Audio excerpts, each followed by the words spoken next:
Welcome back, blurs and animation enthusiasts.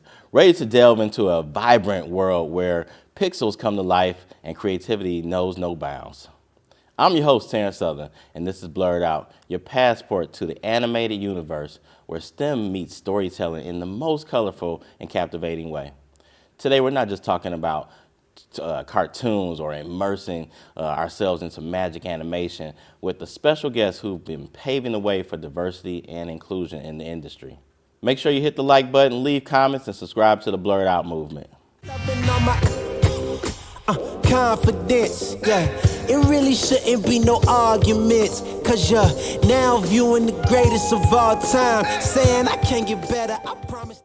I'm excited today to have Sam Goff, an animation industry recruiting early career outreach and DEIB and career development specialist. Join us today. Sam serves as the creative talent manager for Fourth Wall Management. She's been a pioneer in uplifting BIPOC talent in the animation industry. Welcome to Blerd Out, Sam. Thank you. Thank you for having me. Yeah. So if you don't mind just starting off and tell us a little bit about yourself and where you're from and how you got started in the industry. Yeah, so I'm actually originally from LA. My whole family lives here, but when I was young, my mom's job relocated me out to Kansas. So I spent my school years out in suburban Kansas, and as soon as I graduated high school, came right back to the city that always had my heart. And I was an animation kid from jump, every little kid, loves watching cartoons, but I never kind of grew out of it. Instead, I became a huge anime nerd when I was in middle school, and I realized that this was actually a career field. This is a job somebody could do. And from that point forward, nobody could tell me different. And I was just doggedly going towards working in animation ever since. It took me a while, but I got there. Yeah, and you're right. There are a lot of people who would love to work in this industry, which brings me to my question. So you've had experience with some really big players in the industry, DreamWorks and Netflix. How has that impacted your career, and how has it shaped your career trajectory? I'm really fortunate to have always worked for major studios. A lot of people get started at smaller indie studios and then make their way up into the big studio system. Mm-hmm. But I got my first job at DreamWorks, and so it was really like a boot camp of learning. Because when you're in school, you learn how to make animation. You don't learn how animation gets made, if that makes sense. The studio system is such a specific thing. And so getting my first start at a place like that, I was able to understand and learn in the years that I worked in production, the nuances and the differences and the business side of how animation gets made, and understand the different puzzle pieces that all come together to make that final product. Got it. So what are the puzzle pieces that help bring that together? Because I know nothing about animation. How much time do we have? Let me put it to you this way. Have you ever watched the credits at the end of a movie that's either animated or has VFX animation in it? Yeah. Yep. You know how long those credits are? It's very long, yeah. It's very long. Yeah. Usually don't get all the way through it, so you know, all right. Right, exactly. Unless it's a Marvel movie and you're waiting for that. You're waiting for that credit scene, but you're like, dang, it's still going. That's because all the animation people. Wow. Right. It's a lot of different steps that has to go. Somebody has to think of the idea, then somebody has to draw that idea, then somebody has to figure out how that drawing moves, and then somebody has to actually make it move, and then someone has to put the lighting on it. So it's so many different departments that it goes through, and animation takes a really long time. Your typical DreamWorks, Pixar, Disney film, from start to finish can take about 10 years. Yeah. Now, a person like myself and possibly many others, we assume that in that long list of credits and names, we don't see us, right? So can you share some of the initiatives that you manage that for our diversity, inclusion, and equality? Absolutely. So I got my fingers in a lot of different pots and doing a lot of different things all the time. But starting with what I do in my day job, working as a manager, my personal mandate is to find other people with intersections of historically marginalized and underrepresented identities, and those are the people that I want to manage. Those are the people that I want to help uplift and get in front of studio execs and say, you need to listen to what this person has to say. So that's a big thing. When I was at Netflix, I was working in their early career recruiting department, and I have the same personal mandate. I'm looking at people like me who come from those intersections. And so that was when I went from Netflix was when I went from being a production person to being the person that's doing the hiring. Right. And so I was like, oh, I'm the gatekeeper now, right? And I was like, I'm not keeping no gates. I'm just gonna start putting that information out there and telling everybody, hey, here's how you get in. Now I know, and I'm just gonna turn around and give you that information. And so I was doing that, and I started a couple different initiatives at Netflix. One internal one that we called Unlearning, which I'm gonna be turning into a YouTube series soon. Oh, wow. But unlearning is the concept of we have to break down what we think we know about how to make animation and really innovate and lean into trying something new.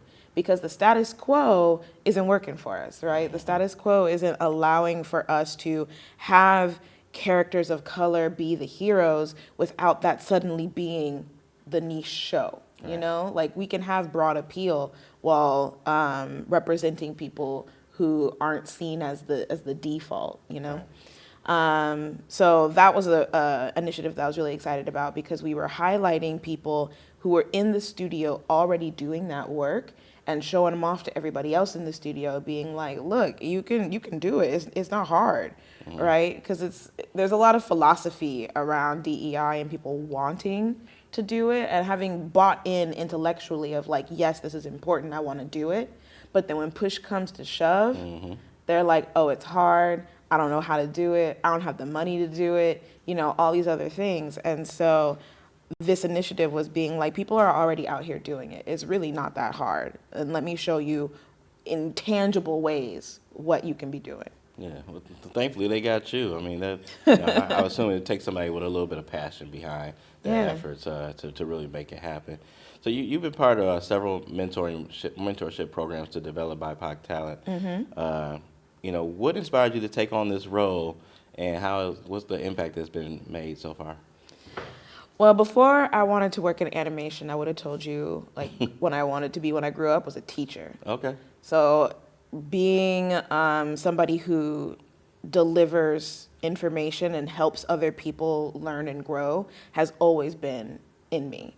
And so again, as soon as I had the information to be able to hand out to other people, I wanted to make sure that I was doing that. And so yeah, I volunteer with like 4 different organizations where I am mentoring, and then I do speaking engagements all over where I have presentations that are geared towards like, here are the things recruiters aren't telling you.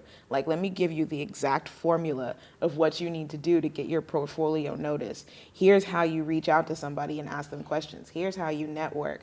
And really just making sure that I'm handing people who don't have the privilege of being able to like go to school or have the connections to get that information, I'm gonna make sure that you get that information from me. Got it. Okay. Now that makes a lot of sense. So combining animation with DEI, I mean, do you believe animation can be used as a tool for social change and representation? Absolutely. Yeah. Absolutely. And how is that happening for you? Well, so if you think about it, right? Every kid watches cartoons, all of them. And that's how we learn what the world is, right? I mean, sure, we're learning stuff in school, sure, we're learning stuff from our parents, but an example that I often give my students is, can you imagine in your brain what the inside of an elevator shaft looks like? Not the car, but the inside of an elevator shaft. Okay. Yeah? Have you ever seen in real life the inside of an elevator shaft? I'm assuming you're not an elevator tech. No, I'm not an elevator tech. Right, so you probably haven't actually seen haven't seen it, no. Right, so why do you know that? Because of media. Right. There are things that we think we know, and that's all because of what we've consumed, the content we've consumed. And kids, the content they're consuming is by and large animated. So now we have to think back to bias, unconscious bias. There you go. Right? That everybody's got it. It exists. If you're not actively working to deconstruct that, it's there, right? You can't not have it. So we as adults, people who are making the content, we're putting our unconscious bias into that content, and then feeding that to our kids and teaching that. That's what's raising our kids. That's what's teaching them. And so now they're learning these unconscious biases because we didn't do the work of breaking them down. And we're just keep continuing that cycle, right? Interesting. So I got to follow up to that. Yeah. So, like, is there a concern around AI impacting animation and then those biases being shared through automated generated bias, right? Coming from someone else who's not part of our culture, but presenting our culture with their biases included through animation. Is that a concern? And if so, can you share that with our audience? Yeah, that's definitely a concern because AI is not generative, right? AI is only creating recreating what's been created before. Right. And so what's been created before is all these biases I was just talking about, all that stuff that we're putting into our content. And so it's just rehashing that. And that's why AI tends to be like super racist and misogynist all the time, because that's the content we're giving it. And so, yes, if we just rely on that to continue to create content, then we're just continuing that cycle of unconscious bias. And it's really going to take a human brain with intention to break that cycle. Interesting. Yeah, I mean, and they would, possibly, if those creations came to fruition, we would possibly need an ethics committee with someone like yourself to say, hey, this isn't okay. And do they have those kind of committees to manage how the biases get out to the audience? Not really, no. There's consultants. So sometimes studios will bring in consultants, especially if they're doing something that's based off of a particular lived experience that might not be the experience of the majority of people working on the property.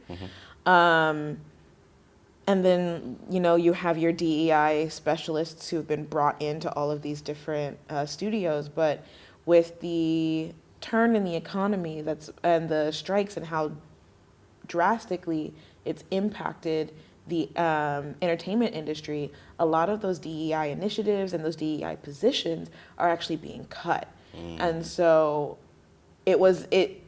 for people who control the bottom line, for people who are looking at the budget and running the numbers, they're like, oh, well, that's superfluous. That's easy to get rid of. But what that means is that you don't have an ethics committee. You don't have a consultant. You don't have somebody who's sitting there being like, hold up a second. You're about to offend a whole subgroup of people who happen to not be in this room right now, but they're definitely going to be watching. Yeah. I saw something recently that I felt that way about an animated cartoon that just came out. I feel like I know which one we're talking about. Yeah. Is it a reboot? Yeah. All right, well, we're going to talk about it. So recently there was a reboot of Good Times. And everything Good Times was to us as kids, it spoke to struggle, but it spoke to resilience. It spoke to family. It spoke to overcoming. It spoke to, bringing the community up and going beyond your challenges, right? Keeping my head above water. That's what Good Times meant. Right. Yeah. Temporary layoffs, right? It wasn't an everlasting thing. So I only got through the first episode of the animation, and then I was just on my phone kind of like staring. I was listening. And I was a little disappointed that there was a shootout in both of the first two episodes. And I'm like, this is not the Good Times I remember. So I've seen a lot of the what's been spoken about in the news. Like, what are your thoughts around that? And then I saw who was involved, right? I read some of the names and the producers and directors and such. And it's like, well, how did that happen? Like, when those kind of things happen, how does that happen when it doesn't represent us well or it doesn't follow the reboot well? Yeah. I'm sorry. I know that was a lot, but No, let's get into it. All right. I also was really disappointed. I have not seen it yet. Okay. I don't know that I'm gonna You watch should watch it so you at least have an opinion that, That's true. Yeah, True. So right, I can yeah. formulate my own opinion. There you go. Yeah.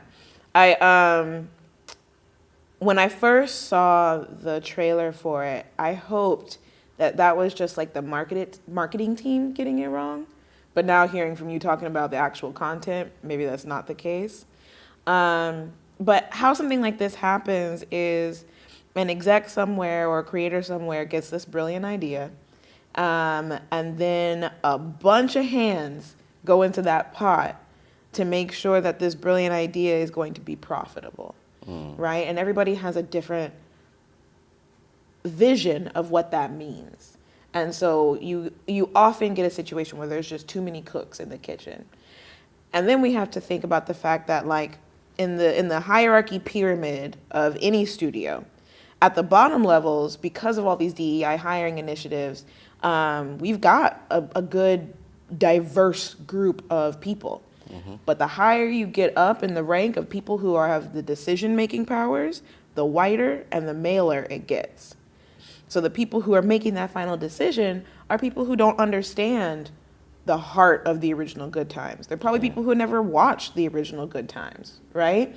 And so what they're thinking is, with their biased brain of, like, what is the Black experience, right? Yeah. And somebody who doesn't live the Black experience, they think of the Black experience as being shootouts and cookouts, you know? And so that's what we get.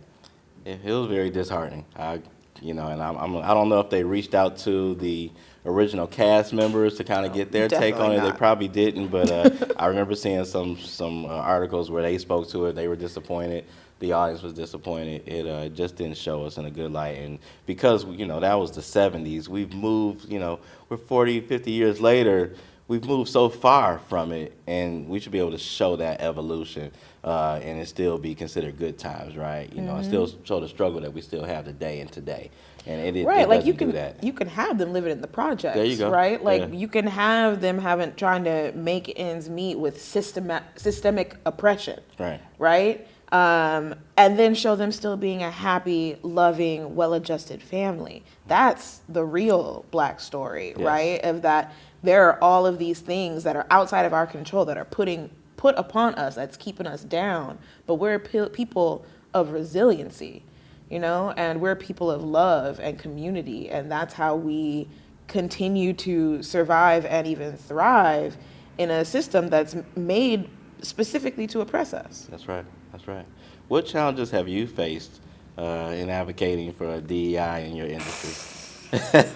I spent the first 10 years of my career being the angry Black woman, and I didn't want to be. I wasn't trying to be. But because I was willing to speak up and speak out, that label was constantly put on me, So if I raised any kind of issue about anything, whether it was legitimate or not, I was just written off as the angry Black woman. And it took me a while. I spent probably about 5 years trying to not be that and trying to play the political, the political correctness game. And at a certain point, probably like when I hit my 30s, I realized there was nothing I was gonna do. Right? Like that was just what they were gonna think of me, and nothing I was gonna do was gonna stop that. And so why am I trying? Let me just live my truth and get the things done that I know need to be done. Say that. That's what I'm talking about. Very good. Yeah. So let me ask you, does an app like Midjourney, concern you? Not yet. Not yet? But what would be concerning about Midjourney? I think as the generative AI starts to get good enough that it's indistinguishable. Like right now, maybe like the layperson can't tell if something is AI generated, but an artist, somebody who works in that field, they can see it. Like I can spot it a mile away, right? And so when we get to a point where we can't spot that difference, that's when I'm going to start to get worried. What I am worried about now is the fact that you have these studio execs that are seeing dollar signs, right? And they're like, oh, I can pay artists less and use this to get me half of the way there. Right. And right now there's a lot of resistance in the industry from the artists, the creators being like, no, you can't take our jobs away from us. And I'm like, I wholeheartedly agree with that sentiment, but I also know the business side of things. And I know that the studio execs don't care. They don't care about artistic integrity. They don't care about creative vision. They care about money, the bottom line, right? And so we have to learn to embrace and utilize these AI things like Midjourney, OpenAI, how to utilize them to further what we're doing. Because computers can't create. Like I said before, they can only regurgitate what's been done before in a new way, sure, but it's not innovative. Only humans can create. Only humans can be innovative. Yes. So we're never going to be obsolete. Yeah, love that. What advice do you have for aspiring animators out there? With all that said, like, how are you, especially the ones from underrepresented communities, like, what advice do you have for them? I want to get into this, but am I going to lose my job? What's your thoughts there? You're not going to lose your job. You're not going to lose your job. Animation's not going anywhere, right? Like we said, this is how we raise our kids. Mm-hmm. Animation is as old as film itself. Animation is older than film, right? Okay. Like we knew how to draw and in sequence and bring those to life before we knew how to take enough photos of something in sequence and bring it to life, right? Like the technology started with animation. And so it's not going anywhere. So absolutely, if this is a field that you want to get into, there is space for you, and we need people who have ideas that are different. And if you're just starting out, you gotta first and foremost draw. Yeah, okay. Draw all day, every day. Now, I have worked in the animation industry for 10 years, and I am a terrible drawer. But it's where you do need to start, right? And then the second thing is start getting out there and getting to be a part of the community, networking. And I don't mean networking as in like, you put on a suit and you hand off your business card to somebody. But networking in that you're building community, you're finding your peers, you're finding people who can be mentors to you. The animation industry is small, and so we're real close, and just plugging yourself into that. So what does the animation industry need to do to evolve further with the diversity and inclusion? We need to stop looking at it as extra, like icing on the cake. It is the cake. It is one of the fundamental ingredients, right? That the status quo in our society is not the global majority. But the animation industry, or the American entertainment industry, is a global industry. Our stuff goes everywhere, right? And so if we keep thinking that white, straight, Christian male is the default, we're slowly going to be more and more isolatory to everybody else who's consuming this content. So it's really about finding a way to unlearn what we think we know about how to make content and really lean into authentic storytelling from different perspectives. Yeah. I love that. Yeah. Let me put it to you this way. Sorry, I cut you off. Go for it. Any and every person of color grew up having to watch content and read content and listen to content about that white, straight Christian male. Like the amount of books I read as a little kid about a white boy and his dog, like right. That's just what it is. But you still find a way to connect. Yes. Because stories are universal. Even if that person doesn't look like me or act like me, I can still find a way to connect to it. But the privileged class, white, straight Christian people, they never had to exercise that muscle. They've always been represented. Yeah. And so when there's something that's not about them, they're like, oh, well, I can't connect to that just offhand. And so I want to flip the script and be like, yeah, you can, because all of us have been doing it for forever. I love that. That's what's up.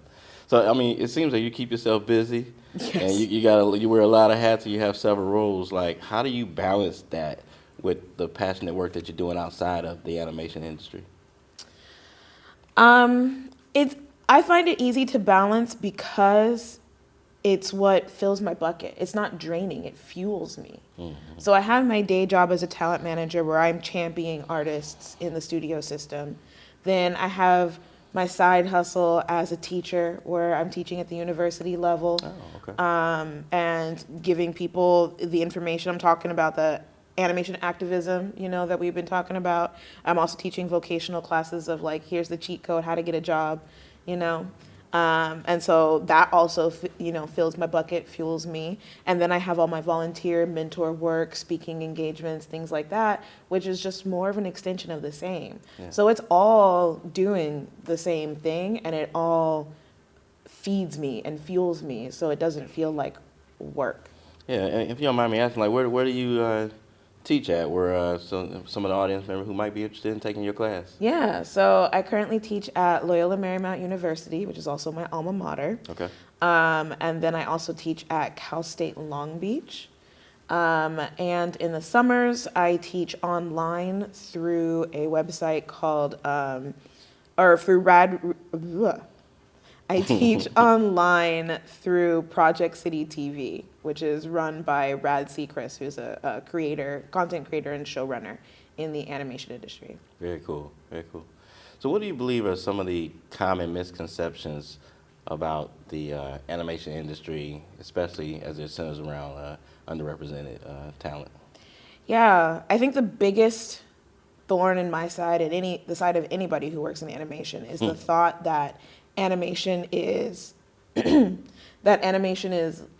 less than, is secondary to live action. There's kind of this second-class citizen feel towards animation, and it's thought of as just for kids. And the fact of the matter is that animation is not a genre, it's a medium, right? It's not a kind of film, it's a way to make film.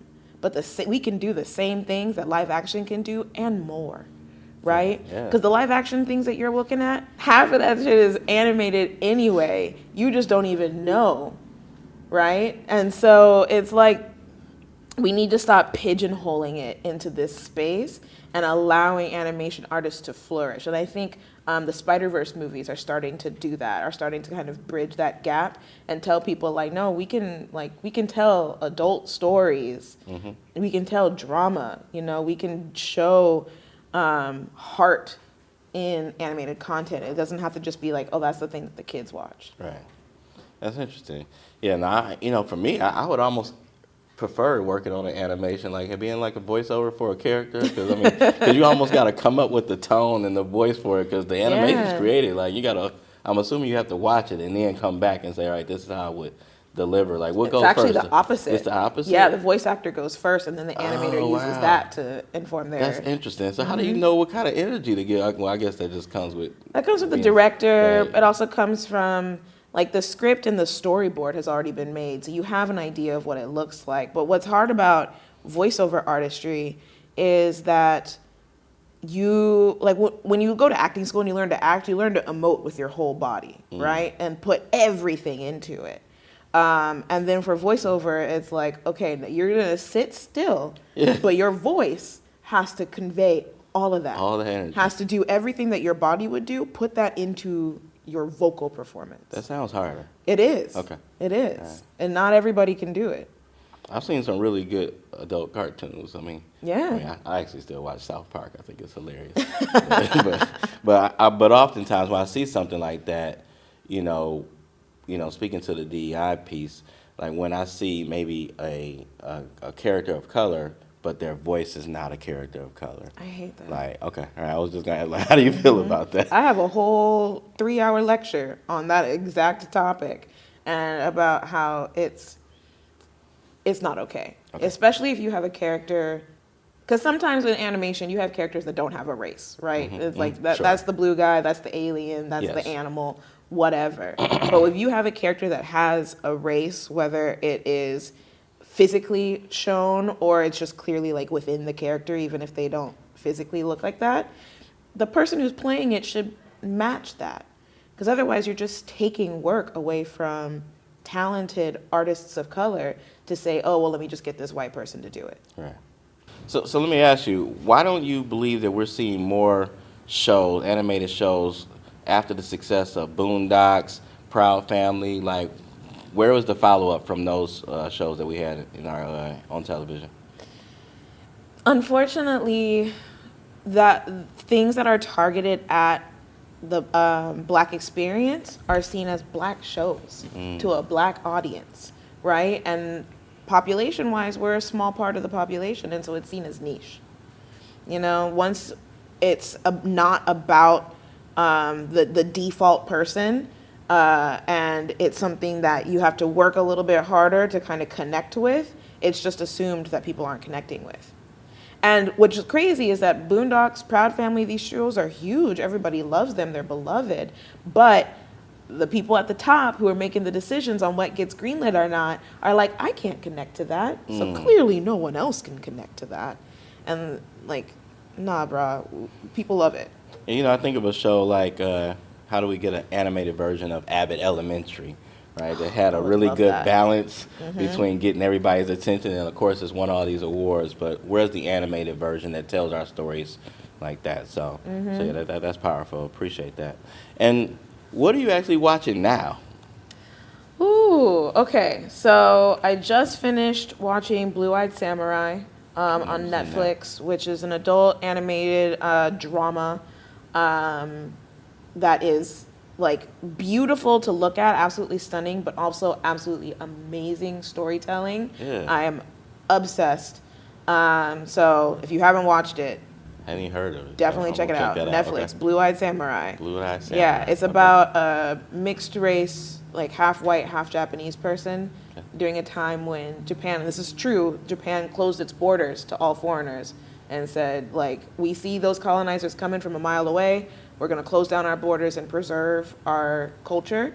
And so you have this mixed race person who's trying to find out which of the 4 remaining white men in Japan are her father. That's interesting. I think I've seen it kind of like, have you watched kind of on the home screen, but I never clicked on it. So yeah, check it out. It's real good. I'm going to have to go ahead and watch that. Yeah. One of my favorite all-time shows has to be Steven Universe, which is a kids animated show, but it is so sophisticated, really interesting, and is really mired in, or not mired, but really seeped in the queer experience. And so as a Black queer woman, that really spoke to me. Okay. Yeah. So would you say that, you know, for those in the industry, how important is networking and community building to those who want to get into the industry? And if so, you know, what are the opportunities out there? Like, where do they need to go to find out more about how to get into this industry? Yeah, networking is the most important thing. I think it's even more important than having a strong portfolio or resume or whatever. It's really about who you know, because it's the entertainment industry. And so unfortunately, it's about who you know. But like I said, animation industry is small and we're tight knit and we got community. And so like the internet is going to be your best place to start. Social media, finding place like Black and Animated, Rise Up Animation, Latinx in animation, Asians in animation. There's SAVA, which is South Asians in visual arts. Like there's all of these community groups that are based on underrepresented groups of people who want to or are currently working in the animation industry. And so joining that community is an amazing place to start. Got it. I've enjoyed this conversation. I could probably talk about cartoons all day. Me too. I myself want to see a reboot of Fat Albert. Yeah, I was really sad when it went off. So as a kid, so that was rough for me. That's a little bit before my time, but I would love to see so it. You're telling my age. But how about this? Like, how can our audience members find out more about the work that you're doing and everything? You know, Absolutely. Yeah, I am at SamG_Anim on all platforms. So that's SAM, the letter G _ANIM, as in the first half of animation. And especially on my TikTok, I'm answering questions about how to, you know, best break into the animation industry. And then my Instagram and my LinkedIn, I'm always sharing opportunities and events and things like that for people who are looking to break in. All right, that's excellent. So yeah, we want to thank you for coming on the BlerdOut show. Thank you for having sharing me. your experience with us. Absolutely. This is excellent. And for the audience members, want to make sure you follow Sam Goff on social media. Follow her on TikTok because she answers questions about things related to the animation industry. And next time you're looking for a way to learn more about the animation industry and DEI, make sure you check out Sam Goff. This is Terrence Southern, the BlerdOut podcast. We'll see you next time. Thank you. confidence. Yeah, it really shouldn't be no arguments, cause you're now viewing the greatest of all time.